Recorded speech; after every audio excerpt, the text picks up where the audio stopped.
My name's Roy. If I could, I'd talk to myself as a kid, tell him not to do like I did. I started smoking marijuana at 10, hard drugs at 12. Come from a family of alcoholics. My first bad experience with alcohol was at age 2. My father gave me a sip of beer and asked me to carry a glass to the sink. I tripped and the glass broke. Had to have stitches and my left hand was permanently damaged. I was born in Harlem. My mother worked as an LPN from 3 to 10. Dad had a 5th grade education, but he managed to complete his GED, became captain of fire safety at the Manhattan State Hospital on Ward's Island.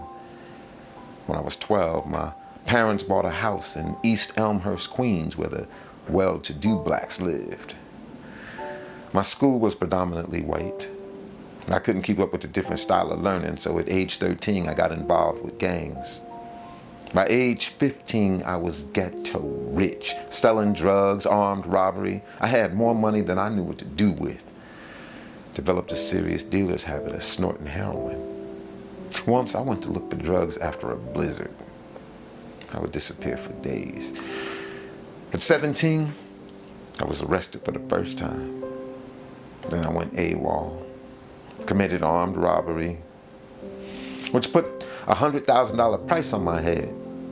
When I turned myself in, a sergeant with 35 years in the service predicted that 30 days after you leave, you'll be back in jail. He was right.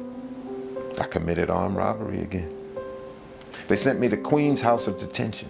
By 1980, I had been in prison for 3.5 years and was clean. Then I was at Memorial School for Computers, 1 year sober.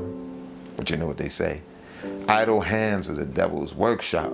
Worst company is yourself. In 1990, I was shot. Bullets shattered my bone instead of killing me. After that, I moved down to Georgia and opened up a business with the richest black guy in the area. He owned a lot of real estate and businesses, multi-millionaire. I started using again. My house became a crack den. I was given a diagnosis of depression and anxiety, along with drug addiction. 2001, my family cut me off. I only have one nephew that still keeps in touch. The insanity of drug addiction led to bad decisions. AA tells you, clarity comes with abstinence. I've been in so many treatment programs, I could be the director. Recently, at the request of the police station, we at Open Doors spoke at projects in East Harlem. People were afraid to come out of their apartments because of shootings and muggings, people selling, doing drugs on the stairwell.